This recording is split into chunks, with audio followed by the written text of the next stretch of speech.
Hello friends, welcome back to government job decoder. तो इस video में आपको मिलने वाला है स्किल टेस्ट के ऊपर वीडियो, जो कि जितने भी एग्ज़ाम्स हैं मैकेनिकल ओरिएंटेड, वो आपके लिए हेल्पफुल रहेगा किसी भी एग्ज़ाम के लिए। ठीक है, तो ध्यान से देखना। तो पहले तो मैं इसमें ब्रीफ करूँगा कि क्या क्या मैं इस वीडियो में बताने वाला हूँ, और आपको आइडिया भी लग जाएगा। इसके बाद मैं जस्ट इसके ऊपर एक डिटेल वीडियो लेके आऊँगा। ठीक है, तो उसके लिए थोड़ा सा वेट करना, कल तक में आपको मिल जाएगा। तो चलो स्टार्ट करते हैं। देखो, मेजरिंग इंस्ट्रूमेंट से, ठीक है, क्या कौन कौन से मेजरिंग इंस्ट्रूमेंट है जो आपको ध्यान रखने हैं। ठीक है दोस्त, तो उसमें फर्स्ट ऑफ ऑल सबसे पहले आता है वर्नियर कैलिपर। वर्नियर कैलिपर आपको पता है, works on the principle of difference between main scale and vernier scale. वहाँ पे सीधा सीधा आपसे पूछा जाएगा कि किस प्रिंसिपल पे वर्क करता है, तो आपको यही बताना है कि डिफरेंस ऑफ स्केल पे वर्क करता है। देन इसके पार्ट्स के नेम याद रखने हैं, जैसे इंटरनल जॉज हो गया, ठीक है, ये एक्सटर्नल जॉज हो गया, लॉकिंग स्क्रू, और then imperial scale, metric scale, depth measuring blade, इससे हम डेप्थ भी मेजर करते हैं। तो ये सब चीज़ें आपको पता होना चाहिए। अब जैसे कोई सा भी रीडिंग है, हम वो कैसे लेंगे, तो उस रीडिंग में main scale reading and plus में वर्नियर स्केल रीडिंग, और जो इसकी लिस्ट काउंट है उससे हमें टोटल रीडिंग पता पड़ जाएगी। जैसे कि हमने कोई सा भी ऑब्जेक्ट रखा है इसके बीच में, ठीक है, ये कोई ऑब्जेक्ट है, तो सबसे पहले तो मेन स्केल रीडिंग आएगा जो कि आपको यहाँ से मिलेगा। देन वर्नियर स्केल रीडिंग कौन सा होगा? वर्नियर स्केल रीडिंग वो है जो आपका एकदम इक्वल टू मैच होगा। ठीक है, दोनों main scale reading and vernier scale reading जो मैच हो रहा है वही आपकी वर्नियर स्केल रीडिंग हो जाएगी, और लिस्ट काउंट से मल्टीप्लाई करोगे देन आपका ये वैल्यू आ जाएगा। अब यूज़ क्या है इसके, ये पता होने चाहिए। सीधा सीधा पूछ लिया जाता है कि यूजेस बताओ इसके। यूज्ड है फॉर मेजरिंग ऑब्जेक्ट लेंथ को मेज़र करने के लिए, आउटर डायमीटर, ठीक है, with the help of external jaw जो इसका है इसकी थ्रू, एंड देन उसका इनर डाया या तो फॉर इंटरनल जो के हेल्प से। ठीक है, measuring depth of object with the help of measuring blade. तो मतलब बेसिकली क्या है, आउटर डायमीटर और जो ऑब्जेक्ट का लेंथ है वो मेजर कर सकते हैं एक्सटर्नल जॉस से, इंटरनल जॉस से उसका बोर जो है वो मेजर कर सकते हैं, एंड जो थर्ड नंबर है वो हम डेप्थ मेजर कर सकते हैं। ये तो हो गया पूरी तरीके से वर्नियर कैलिपर के बारे में। देन कुछ टाइप्स भी पूछे जाते हैं, तो वो आपको याद रखना है।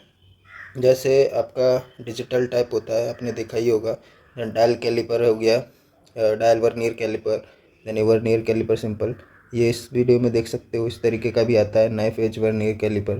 ठीक है, ये डेप्थ वाला है, और साथ में ये वाला ध्यान रखना, अगर ऐसा कुछ मिलता है तो इसका नाम आपको याद रहना चाहिए, gear tooth vernier caliper. Okay, चलते हैं नेक्स्ट पे।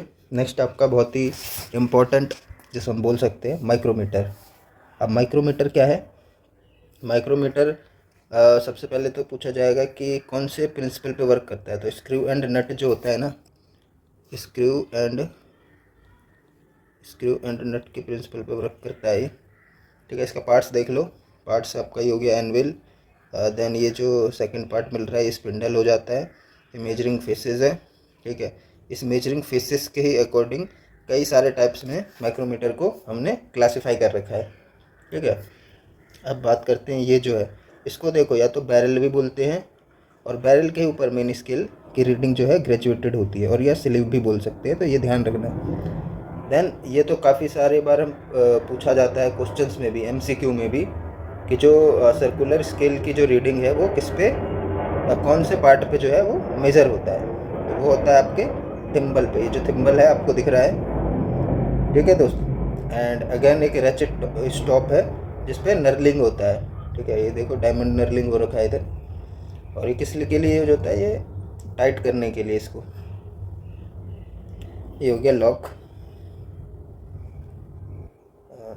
ठीक है भाई, ये देखो प्रिंसिपल यहाँ पे लिखा है नट एंड स्क्रू।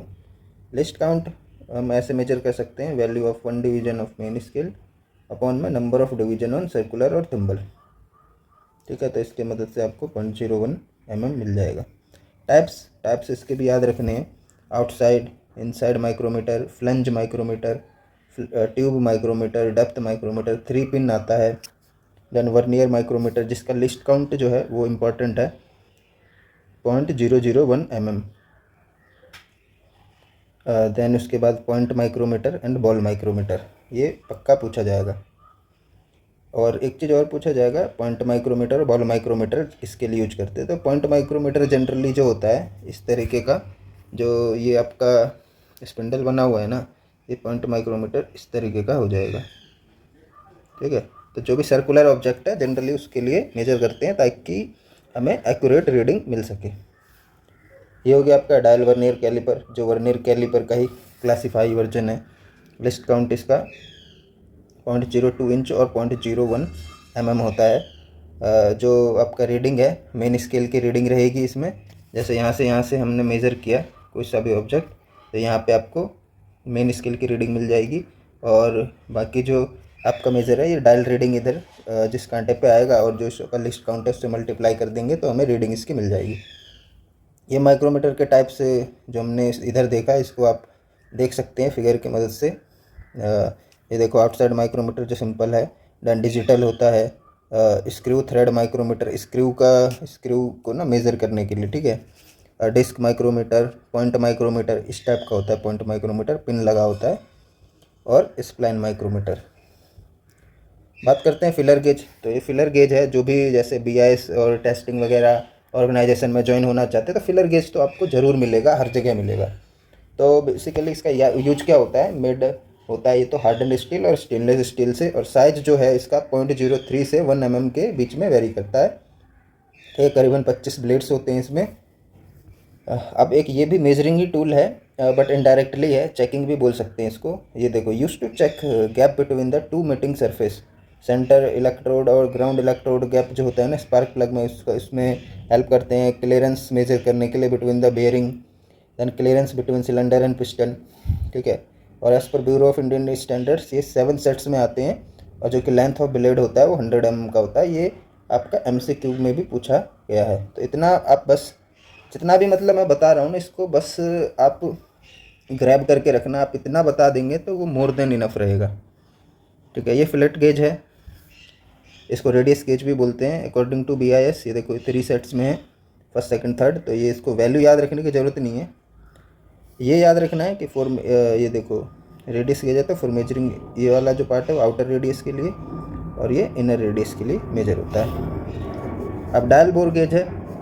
अब सीधा सीधा उसमें पूछ लेगा कि डायल बोर गेज जो है वो किस लिए यूज होता है। तो use to check bore of object indirect measure, मतलब चेक करने के लिए बोर ऑफ द ऑब्जेक्ट को, मतलब जो इंटरनल बोर है ना, इस तरीके से होलो ऑब्जेक्ट है ये डाला जाता है, और इसमें गेज में जितना भी कोई क्लियरेंस वगैरह होगा, नॉट क्लियरेंस, जो भी इरेगुलरिटीज़ होगा वो हमें इससे पता पड़ जाता है।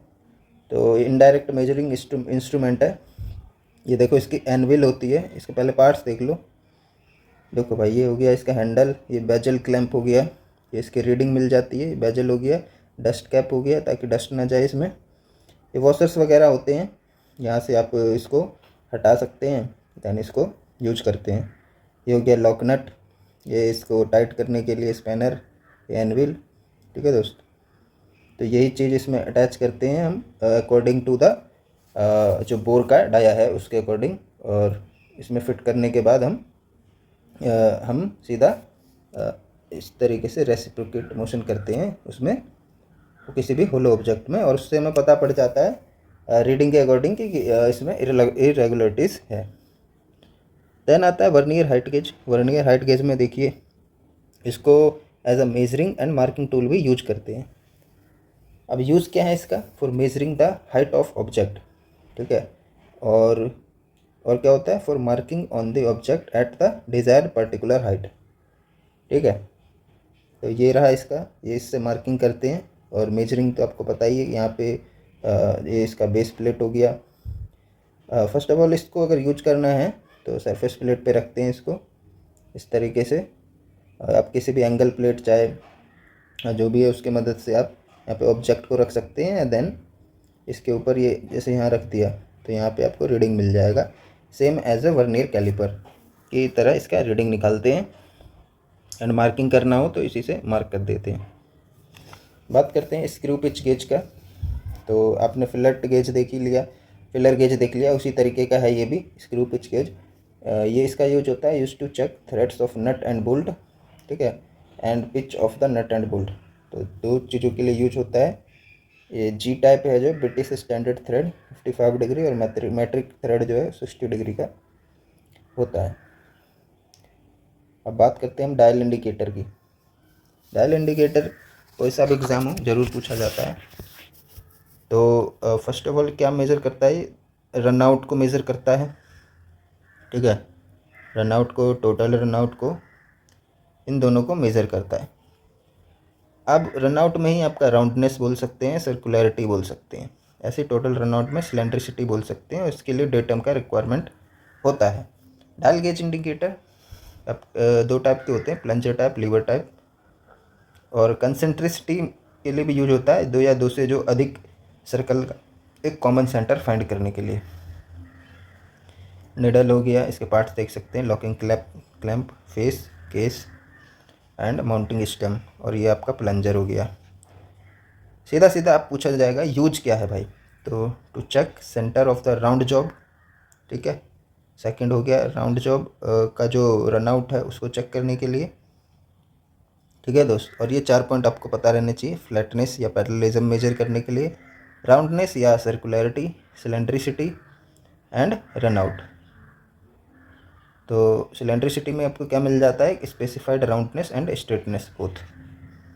ट्राई स्क्वायर भाई आपको पता ही होगा, शुरू से यूज करते हुए आ रहे हो, जब से आपने स्टार्ट किया होगा, डिप्लोमा चाहे बीटेक कोई सा भी हो, वर्कशॉप में ज़रूर मिलता है ये।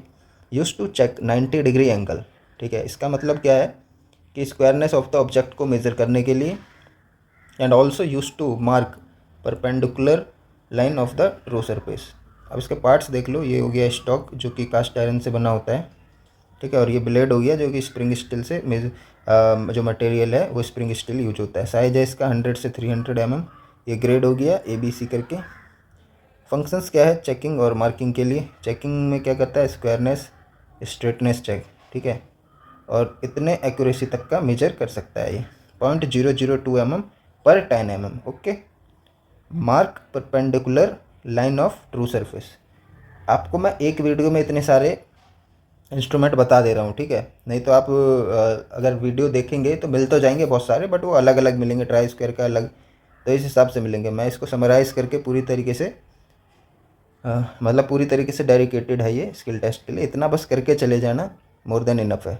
इसका फिगर याद रखना जरूर। ये देखो एंगल प्लेट आ गया। जो एक क्या है, सपोर्टिंग टूल है, किसके लिए यूज होता है, use to support the object at 90 degree angle and use to assist in marking and measuring generally with vernier height gauge. तो वर्नियर हाइट गेज का मैंने बताया था, इसी के थ्रू यहाँ पे ऑब्जेक्ट को रख लिया जाता है इसके हेल्प से, और उस पर मार्क करके हम उसका जो भी हाइट है वो मेजर कर सकते हैं, मार्क कर सकते हैं, ठीक है। ये देखो सरफेस प्लेट बहुत ही यूज में आता है हमेशा, और जब आप BIS में जाएंगे, चाहे कोई से भी टेस्टिंग लेबोरेटरी में जाएंगे, तो ये आपको तो ज़रूर मिलेगा। यूज्ड फॉर असिस्ट इन, इसके लिए मार्किंग के लिए, मेजरिंग के लिए, acts as a supportive tool की तरह काम करता है। और इसका बना होता है मटेरियल के ऊपर भी आप इसको क्लासिफाई कर सकते हैं, ग्रेनाइट, कास्ट आयरन में भी ग्रेड है, ग्रेड भी ये 5 माइक्रोन 20 माइक्रोन का एक्यूरेसी तक होता है, एंड ग्लास टाइप का। स्टील रूल, अब आपको पता है स्केल होता है, शुरू से यूज करते हुए आ रहे हैं हम, लेकिन इसके बारे में भी हमें पता होना चाहिए। फंक्शन क्या है इसका, used for measuring linear dimensions, हमें पता है लीनियर डायमेंशंस के लिए मेज़र करना के लिए काम आता है ये। स्टेनलेस स्टील, स्प्रिंग स्टील, दो जो आपके मटेरियल है उसी के थ्रू ये बना होता है। देन लेंथ जो है आपका 150, 300, 500 एंड 1000 mm में ये आपको मिल जाएगा। ये क्या है, नॉन प्रिसीजन इंस्ट्रूमेंट है, मेट्रिक mm और सेंटीमीटर में है, बाकी ये सब आप देख सकते हैं। लिस्ट काउंट इसका पता होना चाहिए 0.5 mm। अब ये आपके आ गया कॉम्बिनेशन सेट, बहुत ही इम्पोर्टेंट, और ये आपको कभी भी कहीं पे भी पूछा जा सकता है, तो याद रखना है। पहले तो क्या क्या होते हैं कॉम्बिनेशन सेट में। कॉम्बिनेशन सेट में ये देखो, प्रोटेक्टर हो गया, सेंटर फाइंडर हो गया जो कि सेंटर हेड है, और ग्रेजुएटेड स्केल जिसको स्क्राइबर भी बोलते हैं, ठीक है, स्क्वायर हेड हो गया आपका, प्रोटेक्टर हेड हो गया एंड सेंटर हेड हो गया। तो तीनों का कॉम्बिनेशन होता है, इसीलिए इसको क्या बोलते हैं हम, कॉम्बिनेशन सेट बोलते हैं। अब हम बात करते हैं स्क्वायर हेड की। तो ये इसका यूज होता है check the 90 degree and 45 degree angle and also levelling of the surface. ठीक है, यहाँ पे लेवल भी होता है, स्पिरिट लेवल यहाँ पे लगा होता है। प्रोटेक्टर हेड का यूज होता है use to check the angle between 0 से 180 डिग्री के बीच and check level of surface. Centre head से हम centre of the round job हम फाइंड कर सकते हैं। ठीक है दोस्तों, ये रूल स्केल के ऊपर इन तीनों को फिट किया जाता है। डेप्थ वर्नियर कैलिपर, ये हमने वर्नियर कैलिपर के क्लासिफिकेशन में भी देख लिया। ये देखो, ये डिजिटल टाइप है, कुछ नहीं सेम है। मेजर करने के डेप्थ ऑफ द जॉब काम आता है, और depth of the hollow and cylindrical job भी मेजर कर सकते हैं। ये बेस होता है, ये इसका लॉकनेट लगा हुआ है। मेन स्केल हो गया, ठीक है, ये बीम हो गया, और बीम भी बोल सकते हैं। अब outside measuring the outside diameter use to measure external dia और width of an object such as pipe, shafts और cylindrical parts. Checking the size of an object help in verifying the size of the part। ठीक है, ये outside caliper inside caliper का है ये। और measuring the internal dimensions, checking consistency of internal feature. एक caliper हो गया आपका, ठीक है। Inside caliper use to measure inside dia of object, और outside caliper outside measurement of cylindrical object या थिकनेस ऑफ द ऑब्जेक्ट। ठीक है दोस्त, इसका हो गया फल्क्रम और रोलर, ये स्प्रिंग जॉइंट हो गया, ये लेंथ हो गया, ये आना चाहिए। ठीक है, पूछा जाता है ये, इसी का इसमें यहाँ पे बता रखा है आउटसाइड कैलिपर के बारे में और इनसाइड कैलिपर के बारे में। इसको आप पढ़ सकते हैं पॉज करके video. Measuring the outside diameter, जिसमें use to measure external dia, और जिसमें width of an object such as pipe, shaft और सिलेंड्रिकल पार्ट्स का मेजर करते हैं। ये इनडायरेक्टली मेजर करते हैं एक तरीके से। Check the size of an object help in verifying the size of part. ये तो हो गया इनसाइड आउटसाइड। एक होता है जॉनी कैलिपर और हर्मोफ्रोडाइट कैलिपर और ऑड लेग कैलिपर भी बोलते हैं। तो इसका यूज किसके लिए होता है? Use to find out the centre of cylindrical object, use to draw parallel lines और mark the parallel lines, use to take dimensions accurately. अब डिवाइडर के बारे में भी देख लो। डिवाइडर किसके लिए होता है? Use to mark circle, use to mark arc on surface, use to measure length with the help of steel rule. Okay, आपको समझ में आ गया होगा डिवाइडर का। मैं सर्कल को मार्क करने के लिए आप यूज करते हुए आ रहे हैं, आपको पता होना चाहिए। ठीक है, यूज टू मार्क आर्क, कोई सा भी आर्क लगाने के लिए। Use to measure length with the help of steel rule. अभी कैसे करते हैं डिवाइडर का? कोई सा भी हमने यहाँ से यहाँ तक मेजर कर लिया डायमेंशंस को, अब इसको स्टील रूल की मदद से आप मेजर कर लेंगे, तो इनडायरेक्टली मेजरमेंट के लिए भी यूज होता है। ये हो गया स्क्राइबर। कोई सा भी जैसे मेटेलिक ऑब्जेक्ट है, वहाँ पे इसको मार्क करने के लिए उसके ऊपर यूज करते हैं। हाई कार्बन स्टील का बना होता है। ये हेड कैप हो गया, किप क्लिप हो गया, बॉडी शाफ्ट हैंडल। ये पॉकेट टाइप वाला स्क्राइबर है जो पॉकेट में रखते हैं, पेन की तरह होता है दिखने में। क्या है ये? मार्किंग टूल है, लाइंस ऑन सीट मेटल वगैरह में खींचने के लिए करते हैं। बाकी इसके टाइप्स हैं, जैसे इसके ऊपर है स्ट्रेट हो गया, बेंट टाइप हो गया, एडजस्टेबल हो गया। ठीक है दोस्त, अब ये जितने भी इंस्ट्रूमेंट ऑब्जेक्ट आ रहे हैं, ये लेबोरेटरी के लिए तो में यूज नहीं होता है, बट जो अदर आपके स्किल टेस्ट होंगे ना, जैसे प्योर मैकेनिकल ओरिएंटेड, जैसे आपका IUCL हो गया, ठीक है, PSC वगैरह, और NPCL, और मैं बोलूँ तो मतलब अदर्स जिसे बोल सकते हैं, ये इसरो वगैरह में भी पूछा जा सकता है, तो वहाँ से है। बट ये BIS के लिए ये वाला चीज़ ओरिएंटेड नहीं है, तो इसको मैं स्किप करूँगा, पंच वगैरह को। ये डिवाइडर अपन जैसा मैंने बताया, इसको ध्यान रखना कैसा दिखता है ये। ठीक है, इसके जो ये होते हैं स्ट्रेट होते हैं, तो इसको कैलिपर से मतलब मिसअंडरस्टैंड करने की ज़रूरत नहीं है। Measuring distances, drawing circles and arcs, ये सब पता होना चाहिए। ऑड लेग कैलिपर यानी वही हर्मोफ्रोडाइट है, ठीक है, वही सब चीज़ें जो मैंने बताया। Found out centre of the cylindrical job, also use to draw parallel lines, marking a consistent offset, measuring and transferring dimension, ये सब चीज़ें याद रहनी चाहिए। अब आ गया वी ब्लॉक। वी ब्लॉक आपके लिए इम्पोर्टेंट है, तो मैं बता देता हूँ। वी ब्लॉक क्या है? ये प्रिसीजन टूल है जो कि वर्कशॉप और इंस्पेक्शन प्रोसेस में यूज होता है। आप देख सकते हैं मैग्नेटिक होता है ये। क्या होता है इसका use? Holding round objects and marking and inspection. Round objects में just use to securely hold cylindrical और round objects such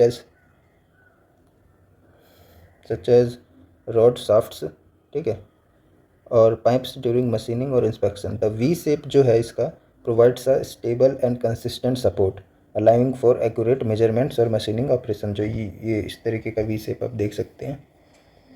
marking and inspection यानी used in conjunction with marking tools और measuring instrument like dial indicator for inspection the roundness, concentricity और parallelism of the cylindrical parts. मतलब कि क्या करते हैं, इसको सिलेंड्रिकल ऑब्जेक्ट्स यहाँ पे रख दिया हमने, ओके, सिक्योर हो गया। अब हमें इसको सेंटर फाइंड आउट करना है, तो हम डायल इंडिकेटर की मदद से यहाँ से फाइंड आउट कर सकते हैं। लेकिन हमने हेल्प इनडायरेक्टली वी ब्लॉक का भी लिया। सी क्लैंप हो गया। तो सी क्लैंप आपको पता ही होगा, हर जगह देखते हैं, वर्सेटाइल क्लैंपिंग टूल है, होल्डिंग वर्क पीस सिक्योरली और क्या है, टेम्प्रेरी असेंबली के लिए। यूनिवर्सल सरफेस गेज आप देख लो एक बार, बस याद रहना चाहिए किस तरीके का दिखता है ये, देखो, ठीक है। किस लिए यूज होता है?